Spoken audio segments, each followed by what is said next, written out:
Hello, everyone, and welcome. My name is Margaret Russi-Milkind, and I am very proud to serve as the chair of the Women in Insurance Initiative for Million Women Mentors STEM Connector. I am delighted to say that you are part of the inaugural webinar series that we've created for our audience. It's time and it's now. So without further ado, I am bringing you an early holiday gift from Whitney and Anya and Leslie. Whitney, a warm welcome. Take it away. Thank you, Margaret. So excited to be on today. Good afternoon. I am the Director for Diversity and Inclusion with Independent Insurance Agents and Brokers of America, the Trade Association of Independent Agents, and I have worked in the insurance space for 8 years now, and beyond excited about this webinar. Now, I have to admit, when I was first tapped to moderate this session, I thought, why me out of all these amazing women out there? Then I had to remind myself, why not me? And I told the team I was in. So I then went ahead and I talked to a few people about this webinar on imposter syndrome. And to my surprise, a lot of individuals had no clue what imposter syndrome was. And I'm thinking, how could you not know? But then I had to remember, well, Whitney, you do work in the diversity and inclusion space, so you have gone to quite a few women's conferences that maybe some people have not been able to go to. So with that being said, it's been around as a phenomenon since the 1970s. And if you've ever felt like a fraud at your job, or if you ever felt like the accomplishments or the achievements that people recognize you for were not valid, or you just didn't think that you were that great, then you probably have also suffered from imposter syndrome at least once within your career. So we have two fabulous women that are joining us in today's session, and we will let them introduce themselves, Anya and Leslie, and then I have a quick shout out for Anya after they introduce themselves. Hello, Anya Caruso. I work with the Plexus Group, which is insurance brokerage and risk consulting company. I sit in Atlanta and been in the industry for, it's going to be 20 years this coming May. So time flies, and it's such an honor to be part of this inaugural kickoff event. And I'm also a mom. I have a daughter. So when it comes to girls in STEM, my daughter's all about it. So now she's so excited that insurance is hip and cool, because before she thought it was very boring, right? So I'm all for that. So thank you for having me. Thank you, Anya. Hi, I'm Leslie Reeder. Good afternoon, and I am with Country Financial in Bloomington, Illinois. I have been in the insurance industry for 20 years as well, and all of those here at Country. Before that, I was an attorney working for the Attorney General's office, and I'm state's attorney. So this was a nice career change. And I will say, as Anya said, I love the insurance industry. Some people will say it's boring. I think it's as far from that as possible. I absolutely love. My current role is I'm the vice president of our property, casualty, and life and disability claims organization. And I think claims is an incredibly exciting place to be. I might be a little biased there, but there's so much innovation. There are so many things happening. It's a great place to get into. More women are getting into it. I'm very excited to be a leader of this organization and welcome more women in as we're expanding our horizons and finding new ways to, excite our customers when, they hope they don't need us, but when they do, we need to be there for them. So I love this, and I love being able to be a part of this today. So thank you, all of you out there, for taking the time. I know everybody's so incredibly busy, but it's really nice that we can get together like this and start sharing our thoughts around imposter syndrome and what it means. So thank you very much. So right before we got started, when we were behind the other side of this fabulous webinar, Margaret mentioned to us that Anya had actually just received recognition from Insurance Business of America, and she is on the top 100. It's called the Hot 100 of 2021. So Anya, we are going to give you your shout outs and congratulations on that. And let's keep it moving. So first and foremost, how about you all, if you all can share with us, what is imposter syndrome to you? And why do you think it's important for us to have this discussion right now on imposter syndrome? So first of all, thank you, Whitney, for the shout out. And I think this really leads well into what your question is. It's the feeling you don't deserve, either work status or a word or a seat at the decision-making table. And quite frankly, I've been battling it since yesterday when the announcement came out. So it's really the feeling of a fraud. I think you've mentioned this in introduction. That's what, I think we do forget that every expert was once a beginner, and we continue to become expert through our career. And I don't think that imposter syndrome necessarily has anything to do with your age. I think it's a continuum. Some people maybe realize a little bit earlier than not. It's also not really necessarily gender specific. I think more women fall into it and realize that versus men, because plenty of my male colleagues in the industry talk about it as well. I think they're just a little bit better in leaning into their courage and confidence skill set. And that courage is a muscle that we work on. So for me, that's what the imposter syndrome is. Yeah, thank you, Anya. And I would agree. I'd say, not only is it that sense of self-doubt that we have in our professional lives, I would say for myself, it's also in our personal lives. I think, especially when we think about the current environment, I think it's really exacerbated this or exaggerated these feelings where, as Anya mentioned, this is definitely not a female thing. I mean, our male colleagues feel imposter syndrome as much as we do. I know we've all had conversations with our male and female colleagues on this, but I think as women, we want so much to have that perfection in all aspects of our lives, in our professional lives, and at home, or families, as a spouse, as a mother, as a daughter, whatever it may be. And when those relationships or those situations aren't going exactly as we'd like them to go, I think we start feeling those self-doubts, and it gets in our way.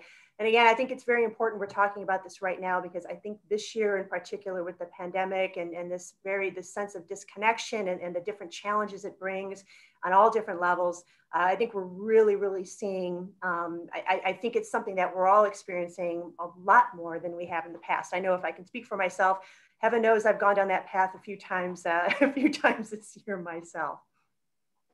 Certainly. So I do want to let you all know that we are doing a Q&A immediately following this 30-minute webinar, should you all want to join in on that part too. So feel free to also put your questions in the chat. So as far as imposter syndrome, Dr. Valerie Young classified it into 5 different types of sorts. So I'm going to share with you all the 5 different types. So think about it as we're talking about these 5 different types. Which one, do you feel resonates with you? So the first one is the perfectionist. And this is the individual that sets incredibly high standards for themselves. And even if they accomplish 99% of their goals, they will still feel like a failure. Then you have the expert. This is the person that needs to know every piece of information about a subject before starting a new project. Then you have the natural genius. This is the person that gets uneasy when they struggle or have to work hard at something, and they suddenly believe they are not good enough. And then you have the soloist. This is the person that feels they need to accomplish everything on their own, or it doesn't count. So if they have to ask for help, they see themselves as frauds. And then you have the superwoman or superman. And this is the person that feels they have to push themselves harder than anyone else around them to prove to the world they are not a fraud. So with that being said, Anya and Leslie, which one of these do you think resonates most with you? And then maybe what memory sticks out to you profoundly as it pertains to your own experience with imposter syndrome? Yeah, you want me to go first? So I think probably for me, the perfectionist piece is the one that resonates the most. I mentioned before, it's like, if everything isn't going exactly the way I think it should be going, I can kind of get down on myself. And I do. I've recognized in my own life that I do set unreasonably high expectations. And that's one of the things I had to kind of manage against. And I'll jump into my most profound moment when I realized, or when imposter syndrome kind of hit me, and why this perfectionist thing, I think, fits for myself in particular. But my prior role to the current role, I was vice president of a brand new group for the organization. They were bringing all of our risk and compliance functions under one umbrella. And for me, a lot of those functions I had already performed when I first came into the organization. So it felt a little bit like going home, and I got those. But I did inherit some new functions like tax compliance and enterprise risk management with this very complicated economic capital model that I knew nothing about. I'm not a numbers person. I'm not an actuary. I'm a lawyer. You know, it was really kind of making me nervous and freaking me out, to be quite honest. And how am I going to lead these teams when I really don't have that knowledge? And it was really starting to get in the way of me being able to start thinking forward and again, starting to support those teams. So at the time, I reached out to a mentor of mine who was at the executive level, and just, you know, shared my thoughts and feelings with her, and seeking her advice. And, you know, what she said to me has stuck with me to this day. And when I get into these moments, I still remember these words. And she said, remember, Leslie, you were put in this role for a reason. The people chose you to be in this role because they know exactly what your experiences are and what your experiences are not, but they believe in you to do this role. For heaven's sake, believe in yourself too. And that really has stuck with me. So when I get into these moments where I feel like, oh boy, I'm not meeting expectations, I don't belong here, I remember those words. And that's one piece. Another piece that I use is leveraging my network, not only mentors, but, you know, we all have developed this network, right, of individuals that we lean on, and heaven knows they lean on us too, right? So it makes kind of for a good give and take. I use that. And then I also make sure that I'm managing expectations. So I'm going to go back to that perfectionist piece, right? That we've set those unreasonable expectations. I've learned to say, hey, look, give yourself some grace to take some time and grow and learn. Nobody in this world knows everything. You know, take that time again to learn and understand that you'll get there, and you have support if you need it. So that's sort of been the way that's the memory I've had. I think that's the category I've fallen, and that's how I've approached sort of managing imposter syndrome along the way. Thank you, Leslie. Same here, perfectionist. So when you start reading the list and the first one came, I'm like, I think I know which one. And it's funny because my husband is the one that reminds me, or has been reminding me, we've been married for 15 years, quite often, that perfectionist is the enemy of happiness, right? So anytime I get to set those high bars and standards, either personally or professionally, for me or for my team or for my family, that's the reminder. You know, thinking about the moment of imposter syndrome. So I think there's two things that jump at me, which the very first one, I don't think, to your point, imposter syndrome wasn't something people were using even now, right? Some people don't know. So I don't think I necessarily understood what it was, but it was the feeling of sort of not belonging, being a fraud. Wow, how did I get? So when I entered the corporate world out of college, and you hear my accent, I'm from another country, and I was hired to this graduate training program for the largest insurance brokerage in the world, right? So first of all, getting in and being part of that group, and looking around, you know, I had an accent, I grew up in a different country, had different experiences. I could not relate to my peers in many ways. My parents were not in business per se, not in corporate America. So just, and not seeing those role models around me that sort of looked like me, right? So I felt like, how did it happen? Did I just get lucky? Where's this luck coming from? And I think some people reflect that, oh, they just got lucky to where they got, right? So that's another thing when you hear someone say, oh, I just got lucky. No, it's not luck. That's the imposter syndrome talking. And second, things that comes out at me in my prior role before joining Plexus Group, the company I was with, I remember one morning I was working on a strategy, and I was talking to one of the regional executives, and I sort of wanted to say, I don't exactly know what I said, but something to the effect that, well, we need to, I need to make sure that the leaders outline in it. And he stopped me and said, Anya, you one of the leaders. If you feel comfortable, to Leslie's point, if you are hired for this role, this is your subject matter expertise, you have that seat at the table, and you should feel confident and have the courage to accept that, you know, the role and all that comes with it. So I guess it's accepting and not deflecting when someone gives you positive feedback is one of those moments. Mm-hmm. Thank you all for that. So Leslie, you had touched on just the crazy time we're in right now, and curious as to how do you think imposter syndrome can creep up a bit more during this pandemic? And with that being said, how do we go about navigating it? So either of you all can jump in as you see. So let me, if I may, so obviously this is a tough time we're living in, right? And a lot of uncertainty, a lot of fear. And I think as human beings, as a professional, when we are around others, we look for validation and the feedback that helps us reinforce the strength and what we bring to the table. And I think, unfortunately, the pandemic has put a barrier from those interactions. And again, confidence is a muscle, and it can get stronger or it can get weaker depending what you're doing with it. And sort of like what you're feeding. I think you've probably seen a picture of the wolf, like which wolf are you feeding, or the reference to it, right? So building that confidence and not allowing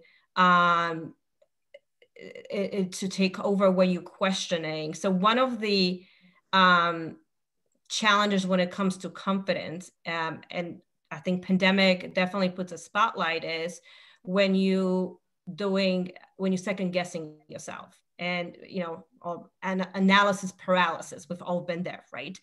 And so trust your gut. I know it's hard. Again, you're not getting this feedback maybe as you used to, but be confident about your choices.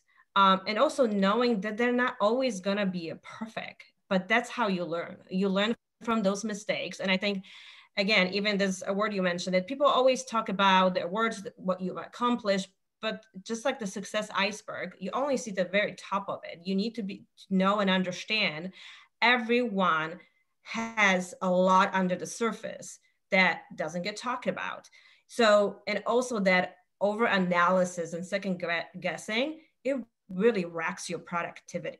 And we all know that during this pandemic, no matter what role you're in, somehow, even though we don't travel, we do more and we work more, especially mothers. I have 2 kids, school age, and believe me, I have very little time for anything extra or like inefficiencies, basically. So that's some thoughts that I have around, how the current environment is affecting it. Yeah, thank you. And yeah, I think it's like we're living out of our comfort zones, right? Times 1,000. I know I miss being able to just walk out of my office and walk down to my colleague and, and check in on how things are going. And, now it becomes more complicated. We use Microsoft Teams here. I've got to go, stalk them on IM and see if they're available, try to make a call, right? So those things that we felt like that made us successful or just helped us along in the day, it's all just blown up this year. And so I think to Anya's point, exactly that, we have to get out of our own ways. And I think going back and kind of a little bit self-reflection, what made me successful up to this point? It shouldn't have to matter that I'm sitting here in this pandemic type disconnected environment. Those things that made me successful are still the things that can make me successful today, right? They're part of you, they're part of your DNA. So I think it's kind of focusing, taking some time, reflect, focus, and then embrace it and use it. Kind of get out of your own way. You can do this. You can do this in this environment, and you can be there for, you can be there for work. You can be there for your family. You can be there for everyone who needs you and whom you need. So it's definitely an interesting year, but yeah, a lot of good resources there. And I think it's just more of take a moment, breathe, and remember it's going to be okay. Thank you. So ladies, I have a random question that just popped in my mind that I thought would be kind of cool to navigate and discuss. So how about you share a situation maybe of when, because I know you both are very much mentors to other women. So share a situation in which you were able to kind of help someone else get out of their own way as far as having those imposter thoughts, what happened and how you were able to coach them in that way. Leslie, do you want to go first? Oh, sure. I would say something I think of, I've had a new leader start in my team recently, and I think, for her, it was the first time she was really in leadership, and she was an incredibly strong individual. The reason why we chose her to put her in that role is because she's a great decision maker. She's very fair. I mean, she had all of the right tools in the toolbox to be a good leader, but I don't think she was there yet. And so really sitting down with her and reminding her of all of those strengths that, that she brings to the table, and giving her specific examples. I've worked with her throughout the years, and I've seen her really, I've seen those really great shining moments when, we knew that this was someone who is going to move up.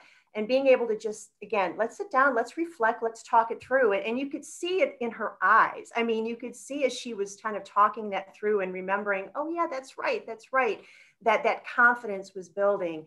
And again, I'll just go back to, reflect on those successes. What are those things that have worked for you? And even though you may not have been able to exercise them fully yet, like in her case as a new leader, give yourself some time and opportunity, because you've got all the right foundational pieces there.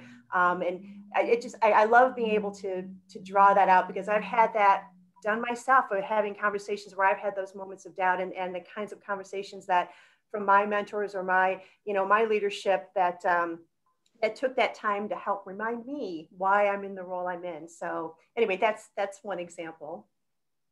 Awesome. Thank you. So for me, I was last year I was mentoring this through outside, so not someone in our industry, but through this community program. There was this woman that was my mentee who basically got promoted to a role that used to be her boss. Her boss left, and she got the role. And she was having a very hard time to sort of embrace it, because she was comparing herself to that person that left. So I think one of the issues when it comes to imposter syndrome that we got to overcome, we have to stop comparing ourselves to others, right? So this was something we worked on. And listen, actually in the time of pandemic, it's in an age of social media, it's very easy for us to compare ourselves to others, and success looks differently to everyone. So, and quite frankly, it can lead to a depression. I think this year it's such a crucial time for mental health awareness that we just really have to take a step back and understand the feeling that, there is no, somehow women think there's a scarcity when it comes to resources and opportunities available. And I don't think it's rational necessarily. I think there's work to be done, and we got to extend those decision-making tables instead of thinking, there's 10 seat and rotational, right? So I've worked with my mentee through that, just kind of owning her own style, right? To Leslie's point, what she brings to the table, what is her strength? There is a great in one of the roles I was in, all of us in the leadership had to take this strength finder test. And I've taken a lot of different personality leadership tests, and that one resonated with me, because it really focuses on what is your natural tendency, passion, and strength.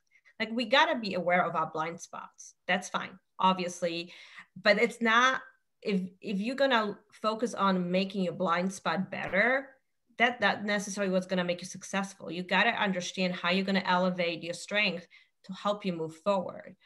So I also advised for her to take the test, and she kind of understood what were her natural tendencies. So that was, one of the examples. Awesome. Thank you for that. And I know many of us on here, even just the fact that we're on this webinar, we choose to be lifetime learners. So is there a book that you might recommend for those individuals that are on our webinar today? And I know many of them being women, perhaps a leadership book or something that you might recommend. So I actually have, I have two books. I do want to talk about books, but as a working mom with scarcity when it comes to time, that's definitely as a scarcity for me. I do listen to a podcast. So if I go on the treadmill or, even brushing my teeth, getting ready, I want to, squeeze it in. So there's two podcasts. One is called Pivot with Jenny Blake. And I think it's really good when it comes to, it touches about different topics, and it's all about being courageous in your own way. and the other one is HBR IdeaCast. So those are the two podcasts. And then two books that I think will resonate with the female audience, not that are only for women. One is The Big Leap by Gay Hendricks. So it helps with the major shift in your mindset, and understanding what is your fear and kind of work through this. And the second one is a book by Stacey Abrams, A Lead from the Outside.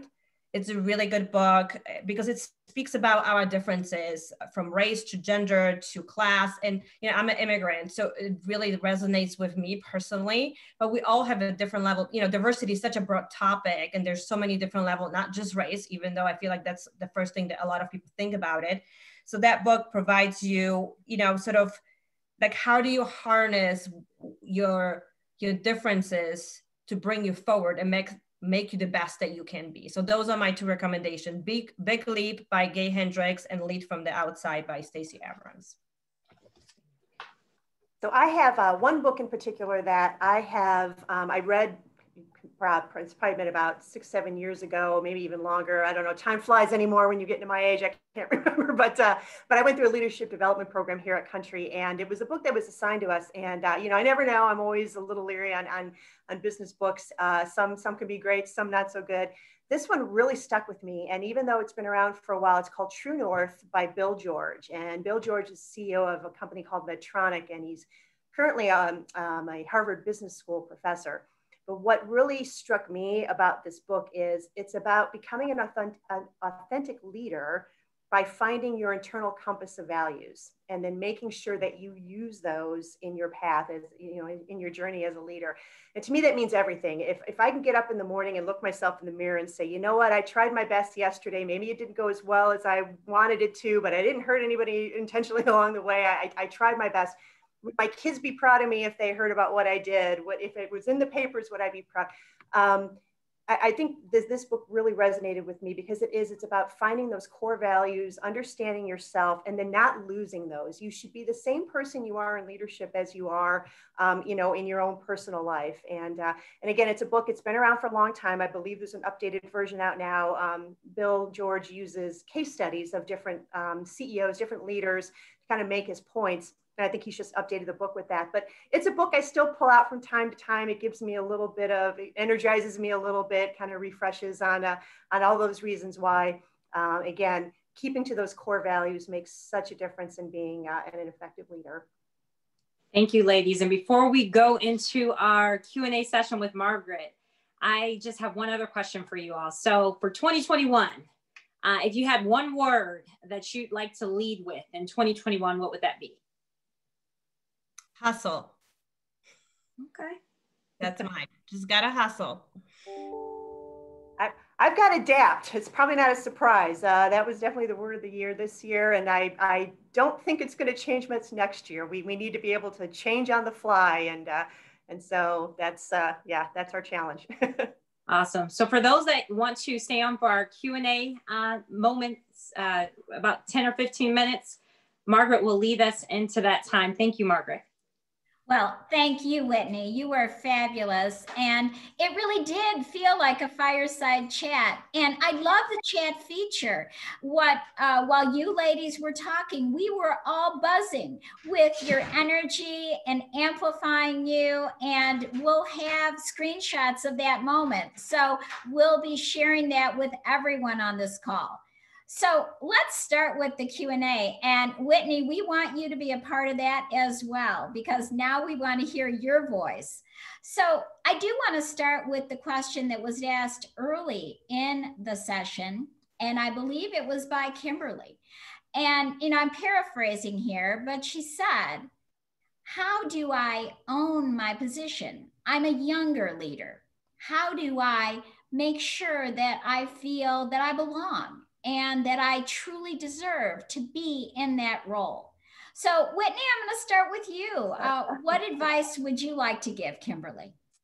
I appreciate when Anya talked about the iceberg effect of sorts, where there's a couple of things that you may be able to see on the surface, but there's so much more underneath. And sometimes we make the mistake of assuming people can see underneath and they should know all of those wonderful qualities that we possess underneath the surface. So I would highly recommend taking the time out to do a brainstorm of sorts. I usually grab a few different categories that I know that I'm uniquely qualified for, or if you don't think you're uniquely qualified, that you know that you're qualified for, and start remembering like the different things that you've done in those components. I know recently I was invited, I was nominated for a board position, and I got in a call with someone who was on the, thank you.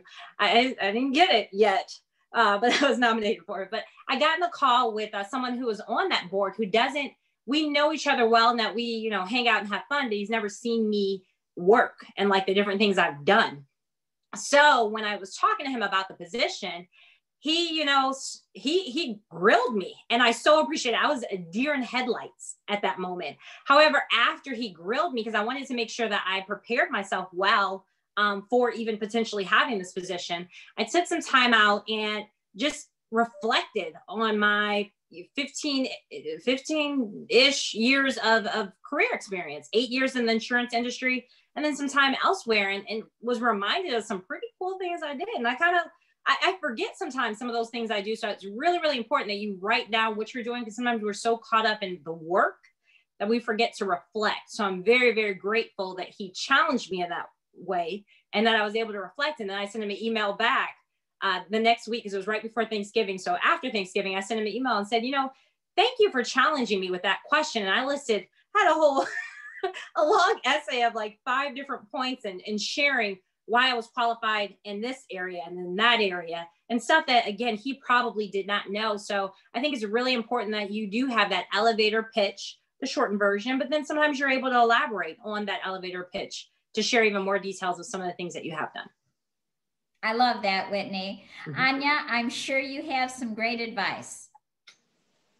I think one is, again, it's reflected on sort of being in that position before, is cut yourself some slack, right? I mean, I think we come in because we set those high standards for ourselves that it's sort of all or nothing. Well, work doesn't work like that. So know that everybody makes mistakes. And to be honest, it's in those moments when you do something not exactly how you want it, you learn about the most, and just believing in yourself, right? I have a quote in my office that a friend of mine gave me last year when I was going through some professional challenges, and it says, she believed she could, so she did. And you have to just believe, and you have to, I think Leslie mentioned this, surround yourself with a tribe, with a group of people that you trust. I call them the personal board of directors. That will call you on things, that will give you the honest feedback. And by honest feedback, you know, some people say, I also, you know, tough love. There shouldn't be a tough love. There's a difference. You know, where somebody's truly giving you feedback that's constructive. And don't accept a tough love when somebody's only focusing on things that you should do better or different, if they can, you know, also elevate you and lift you up. That's great. Anya, thank you. And we do have to lift each other up. And the personal board of advisor, I learned that from Lorianne Lowry Biggers. And we celebrate you, Lorianne. You've given us all of that gift. If you don't have a personal advisor board, get one.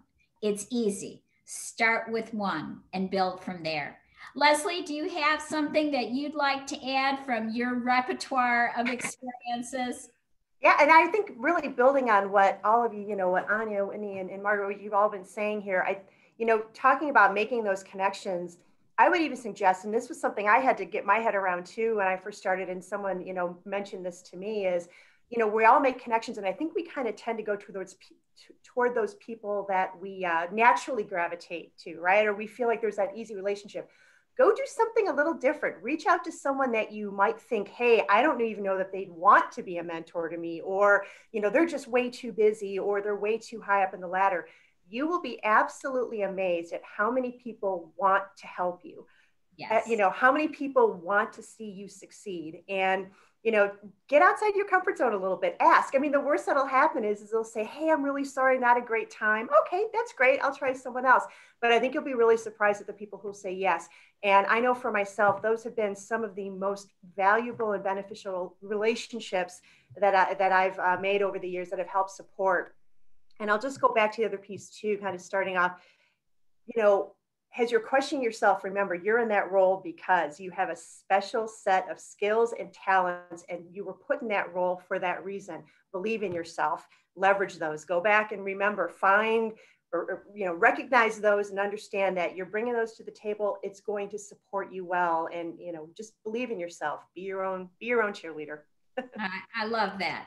And self-talk is important, everyone. I mean, giving yourself a pep talk. It's wonderful when someone can be with you to do it, but in your own head, be your own cheerleader. Self-talk is really important. So to that vein, we've got a great question here from Elizabeth. And her question is, do you think that women are harder on themselves than men? And and why do you think this is? How can we be kinder to ourselves? How can we evaluate ourselves more objectively? How can we be more gentle? Give ourselves grace. Leslie, I'm going to start with you. Yeah, and yes, I absolutely do agree. I think we are harder on ourselves. And again, had these conversations with male colleagues and female colleagues, and I don't know, men can get past it a little. I'm not saying that they don't experience and they have to go through their own, but I don't know what it is about us. We put way too much pressure on ourselves. And, as Whitney kind of went through that list of, different types, wherever you may fall, I think it all comes down to the same thing. We just expect way too much out of ourselves. And, the thing that I learned along the way, I mentioned earlier, just set reasonable expectations. Nobody can do everything. And you'd be pretty darn surprised when you step back and try to objectively look at your own life, professional, personal, and, you'll see that you've done a pretty damn good job. You've got people happy over here. You've got people happy over here. And, give yourself time, give yourself, even if you have to pull yourself away for a little bit and take a little break, do whatever it is that makes you happy. Go read a book for, an hour by yourself, go shopping, go, maybe you can take a little trip. I like to go see my sister, get away for the weekend and have a little sister time. I mean, whatever it is that helps you unwind, because it's about kind of refreshing, coming back to that moment and just realizing, hey, it's all going to be okay. But we got to stop being so hard on ourselves, because we do a good job. So Amen. Amen to that. Anya? Interesting enough, I had a virtual coffee this morning with one of my old friends who's a risk manager, and we've talked about this topic. Somehow it came out about women being harsher on ourselves. And, I have a daughter and a son, and I can even see that my expectation of my daughter, Natalia, is much higher than it is of my son, and vice versa. I think my husband has a high expectation of our son than of Natalia. But I think my solution for this, Liz, is accountability. You have to surround yourself with people that will call you on it, because it's setting, like I said, it's setting the bar high. Because if we feel that, well, I've been in your shoes, I know how hard it is to get, I worked hard. So we've peanut butter spread or Nutella spread the same expectation without accountability for that. Everybody has a different story, a different skill set. So we got, and then the last one I want to add in, it's the idea of scarcity that I've mentioned, that we somehow, women, and I understand that we've got still a steep hill to climb, think there's only limited resources for us to, get to. And we just have to compete instead of banding together, supporting, sending the elevator down to bring others along. Absolutely. Whitney, I'm going to direct this question to you. Mm-hmm. What are some tangible things women can do in the workplace to support each other, to lift each other, and to combat imposter syndrome? I love that. So one thing that I made my personal journey or personal goal is anytime we have a new person that joins our organization, I take them out to lunch. A new younger professional that joins our organization, I take them out to lunch, particularly women. And I'll talk to them. I'll tell them about some of the professional development opportunities that they probably more than likely don't know exist within our organization, and the budget that we have for things like that, and just really get an idea as to what is of interest to them. I think it's so important to do that, because as you do that, you will recognize that all of a sudden there are people that are doing the same for you that you didn't necessarily ask to do that. And you're wondering, why are all these people being so nice and taking me underneath their wing? Because you're taking other people underneath your wing. So I think that's really, really important. And another thing, I'm trying to remember the question, Margaret. Just tangible ways we can combat imposter syndrome. Yes. Like you said, the role modeling, taking someone under your wing and Yes. making that a part of the DNA. I think when we make it a part of the fabric of what we do every day, it becomes natural. It becomes muscle memory. Definitely. And the other piece is those individuals that have had a chance to get to know you a little bit better, asking them, you know, what are some things that you see in me? That is so, so important. These don't have to be per se mentors that spend a ton of time with you in a more formal mentoring type of setting, but people that you feel comfortable that actually know you well enough that can kind of share with you some of the things that you've done that are awesome. And I found that to be very helpful for me as well. Yeah. Well, thank you. Mm-hmm. Now we've got a courageous question here from Anna, and let's take the last 2 minutes and really, thank you, Anna, for being so courageous. So she's in a hostile workplace where ethics are not valued or important. And she's asking us, how do I succeed in that kind of a sad and toxic environment? What can she do? What can we do? Anya? I'll take that one. It's almost like a garden. If you don't have the right soil, you're not going to be able to yield the, you know, the fruits or vegetables you wanted. So change the soil. Sometimes you have to understand what your negotiables are and what your non-negotiables are.